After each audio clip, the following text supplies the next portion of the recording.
Hello everybody, this is Jody with JI Colorist. I am back today to do a little bit more work in my Wreck This Journal by Keri Smith. I've had 3 episodes in this series so far, and it's something that I think I will try and come back to every quarter or so. I find this book is fun, but it's also a little bit hard to do because the whole purpose of the book is to wreck this journal. And I have a little bit of a hard time with that concept. So I wanted to update you on a few things. I had previously done pressed leaves and flowers from my acreage, and I've put it in a laminated sheet and attached it here. Since then, in 2024, I went to Palm Springs for a couple of months, house sitting for my sister, and on my walks I picked up a few flowers. I dried them, and then I put them, I'll turn the light off, I put them inside a bottle sticker, so it might be hard to, there you go, you can see the sticker there.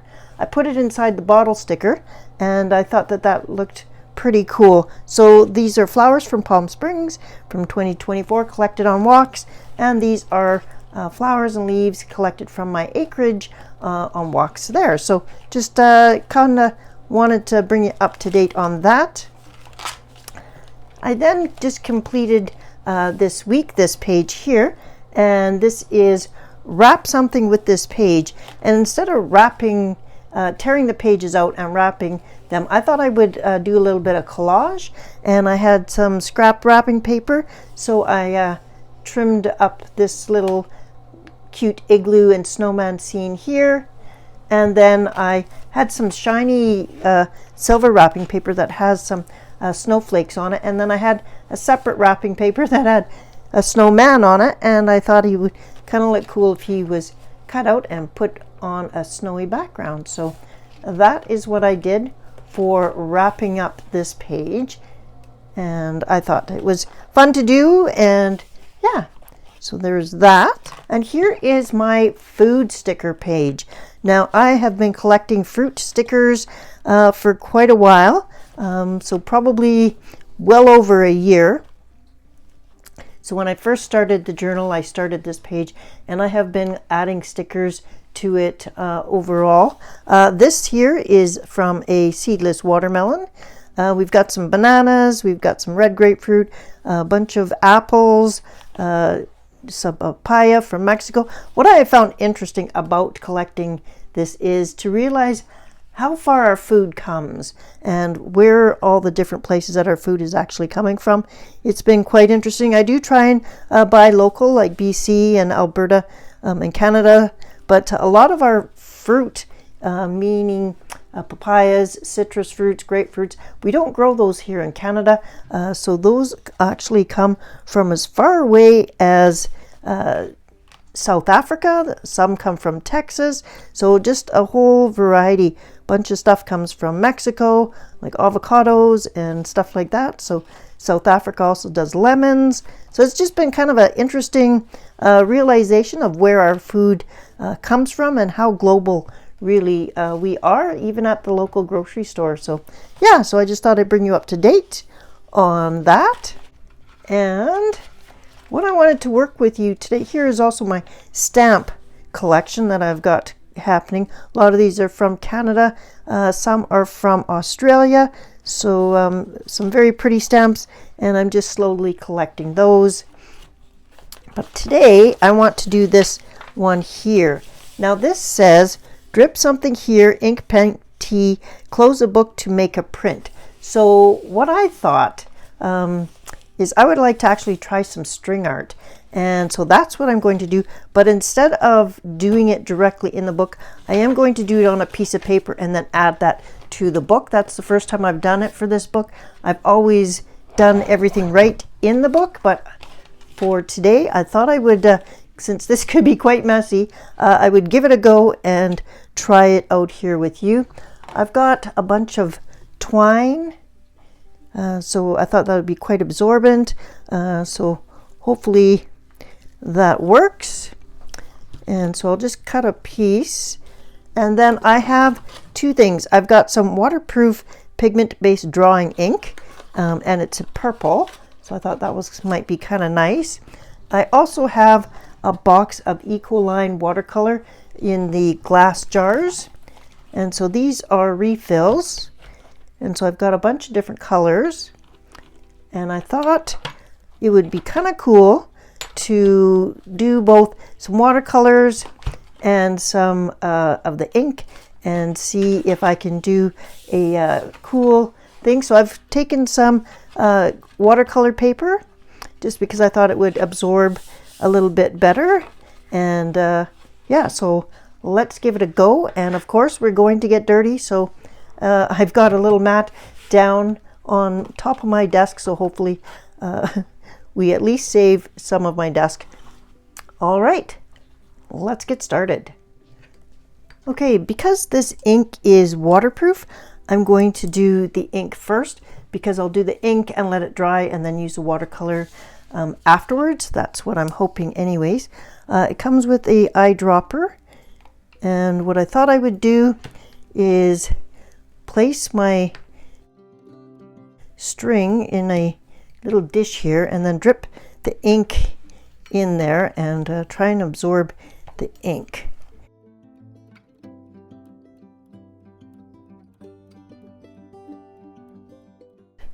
I think I should probably actually go get some rubber gloves and put those on because I'm going to get messy otherwise. Hang on. Okay, now I think that should help. Now I can squirt some ink in there and actually get it onto the string. Might just pour some in. Whoa.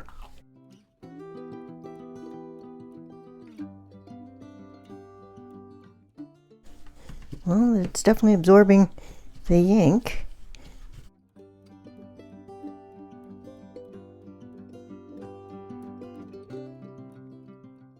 Going to place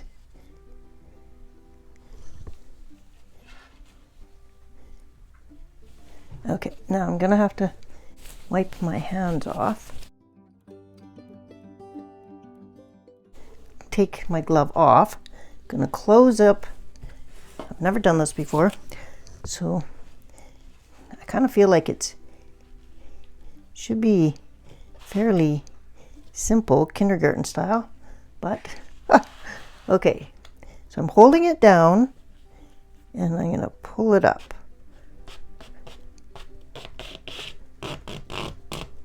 Okay.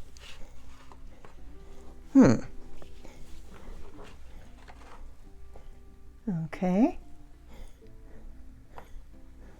We'll let that dry. I might do it on another piece of paper and see how that reacts to different kinds of paper. Okay, so I've got a new piece of paper. This is Neenah white cardstock. It's not super thick, but it's definitely thicker than photocopier paper. It is the paper that I usually use when I'm photocopying PDF pictures for using with markers. And here I am. And I think that it actually worked better than the watercolor paper. Still using the Neenah cardstock, I'm doing a second pull of string, so just rewound it and pulling it again. There's still quite a bit of ink on the twine, and I think that it looks pretty cool so far. Liking how the paper is activating here. Since I still have a little bit of ink left on the twine, I'm going to do the watercolor paper one more time and do a second pull.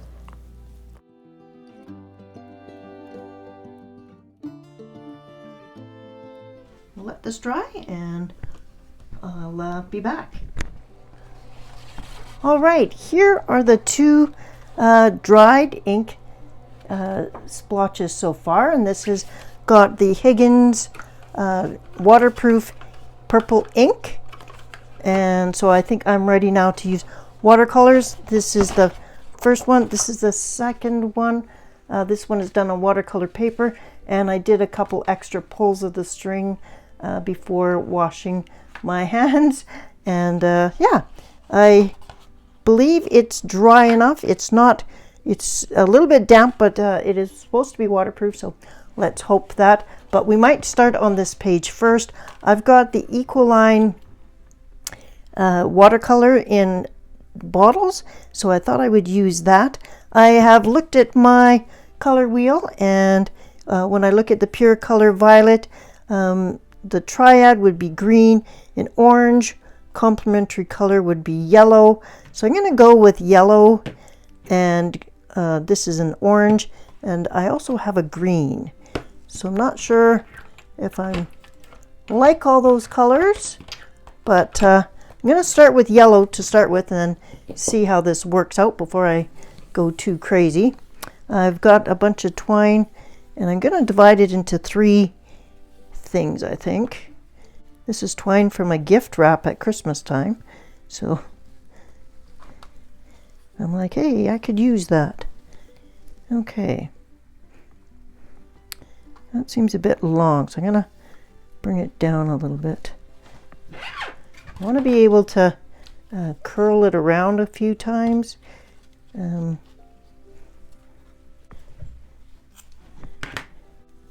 Okay, so I have 3 lengths of twine, so that means I can have 3 different colors. And I'm going to use a pipette and put some of the watercolor directly into this and soak it up. I don't want to put the string directly into my watercolor because I don't want it to contaminate it. Okay, I'm going to put my gloves back on. Hopefully the purple stays on the gloves. Have to comment below if you've ever done this kind of string art before. I've seen it years ago and I thought that would look like fun and something I would like to try. So I'm just soaking up and getting this saturated.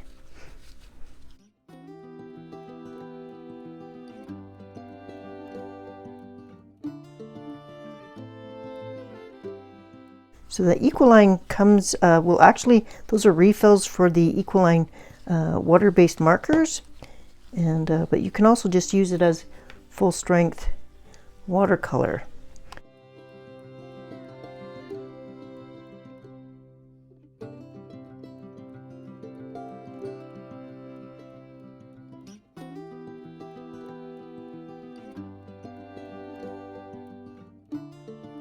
I think I might need a paper towel.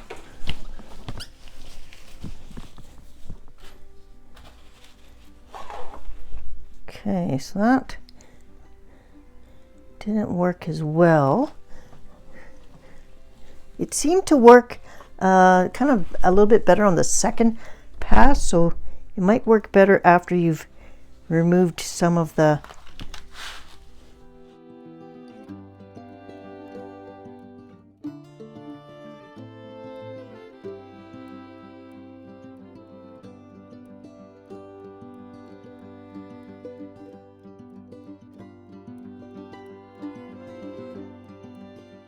I think that the ink definitely works a little bit better than the watercolor, but we'll let this dry and we'll bring in a third color and see how that looks.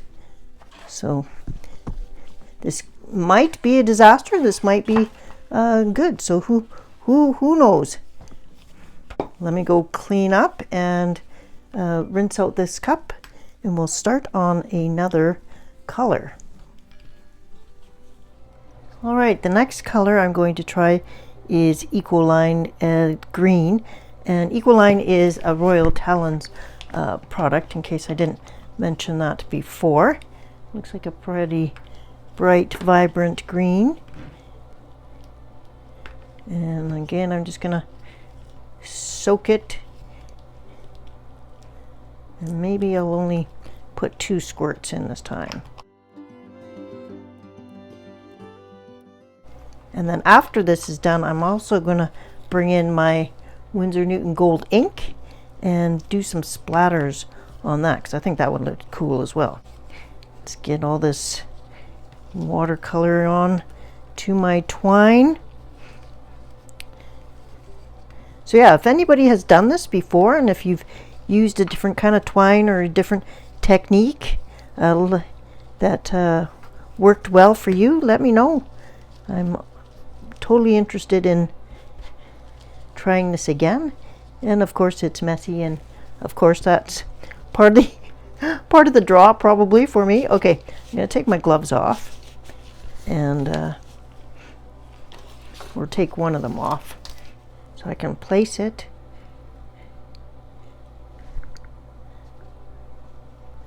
And then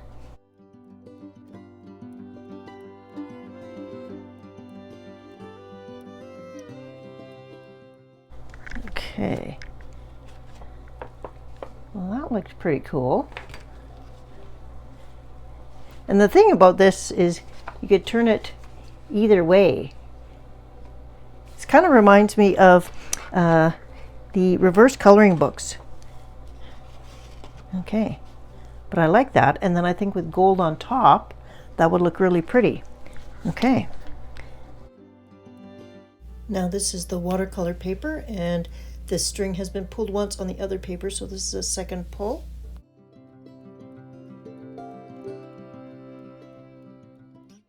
Well, this first green pull didn't turn out exactly how I liked, so we're going to try again.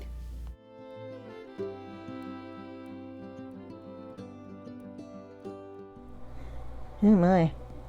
Okay.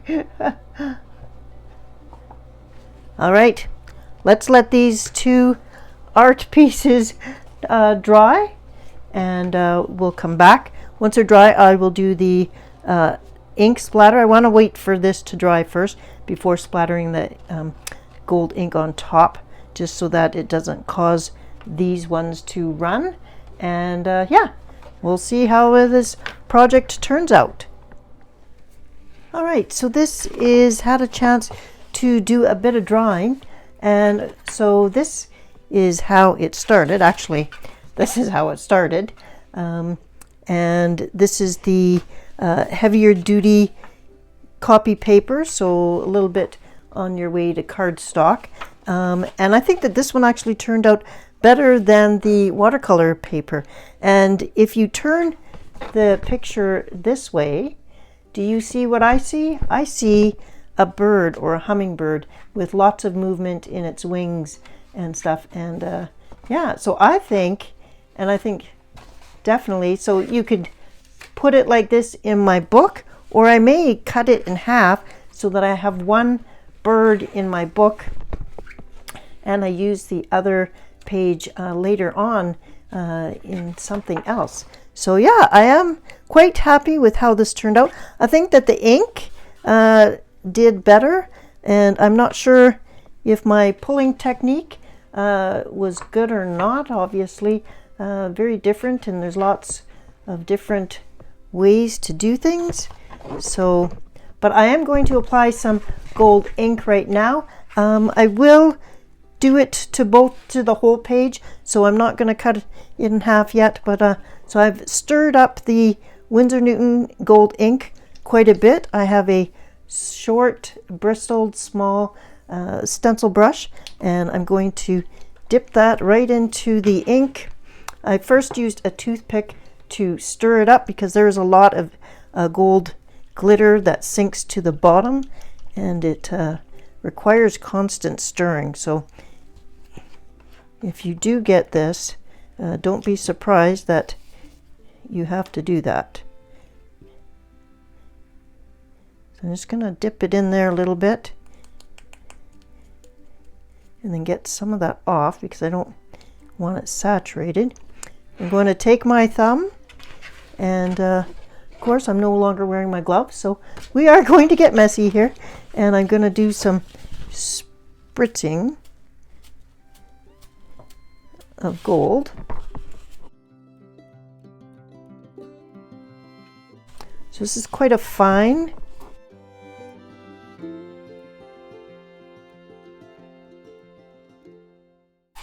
So that's quite fine. We'll let that dry, but I'll also get a bigger paintbrush and dip it in there and try and get a few larger splotches. Instead of a paintbrush, I'm going to try my silicone dipped tool and see how that works.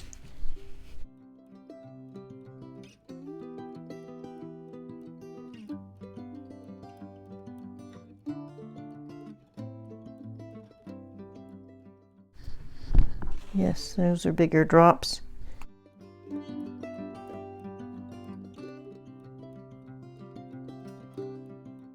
Okay, I think that's good enough. And I'm going to actually put an eye.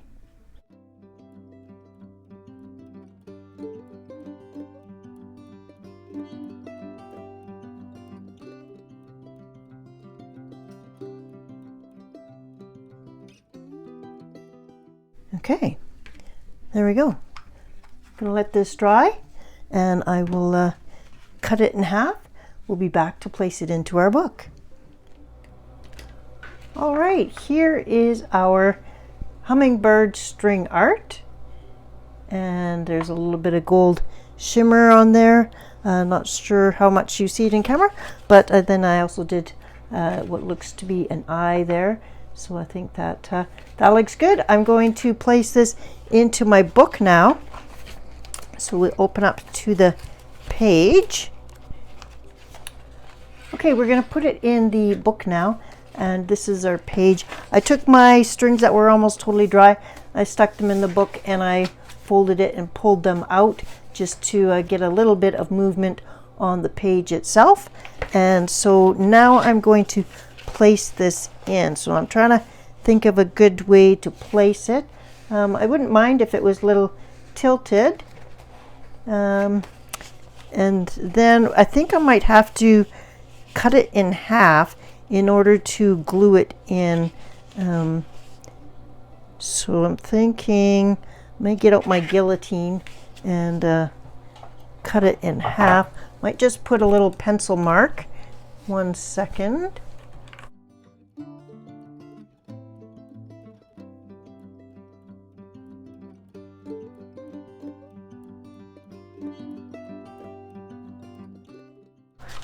Let's get out my guillotine.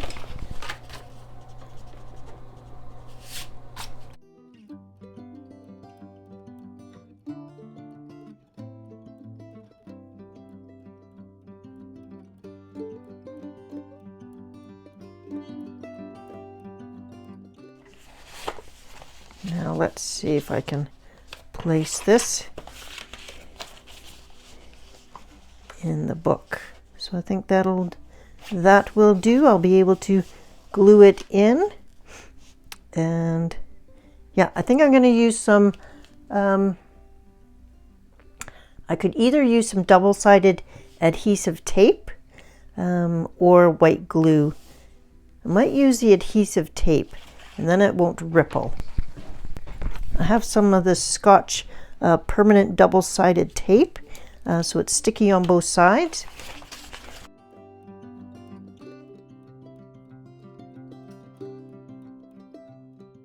So let's hold this book open. For starters, I'm going to get some clamps.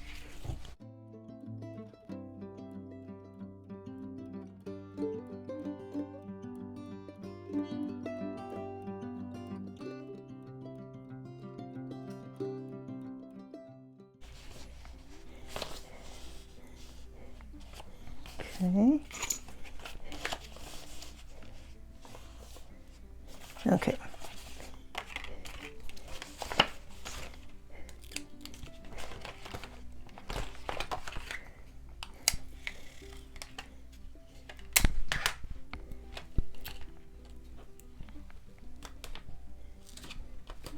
And stick it down all along the edge.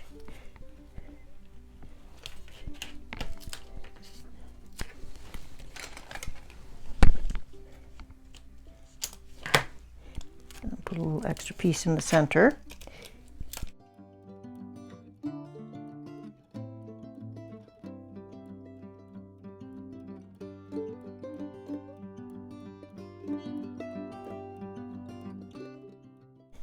Okay, so I got my sticky tape I'll have to be careful because once it's down, I won't be able to move it.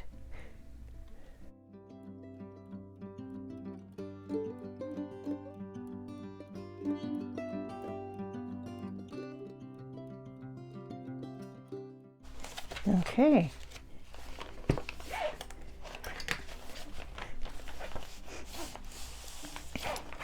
Okay, that's one side.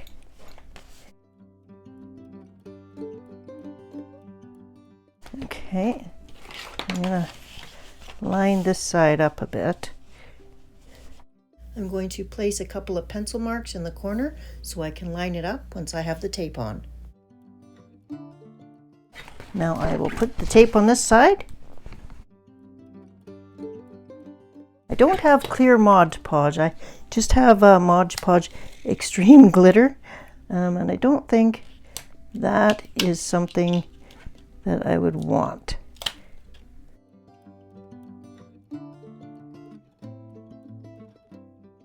And I also don't think Mod Podge would be a good idea to go over top of the watercolor because I think it would cause it to run. But let me know in the comments below if you have used Mod Podge on top of a water-based medium before and if it was okay. So I see a lot of people doing Mod Podge on top of their alcohol markers and stuff to help with the fading, I believe. But okay, let's place it into the book.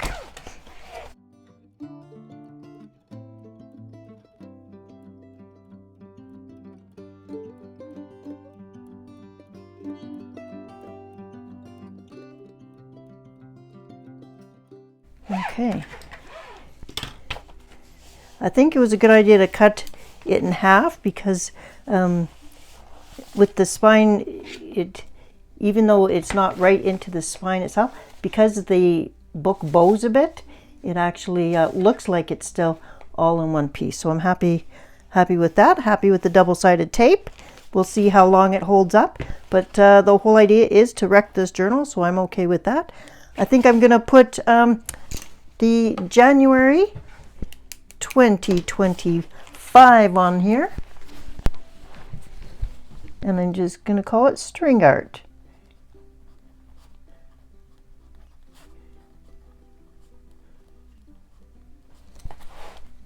And I'm gonna write the words hummingbird.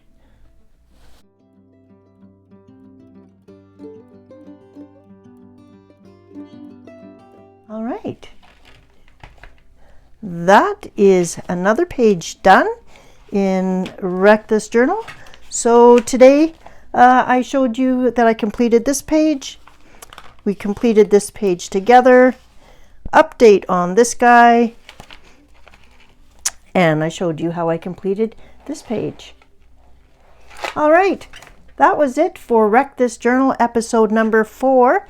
I'll keep looking at what I can do for some of these other pages and figure out if we have some more content to come.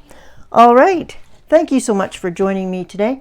If you have a Wreck This Journal, let me know what you've been doing in your journal, and maybe I'll pick up some new ideas for the rest of the pages in mine. All right. Until next time, I hope you're having a creative and colorful day. See you back here soon. Bye-bye.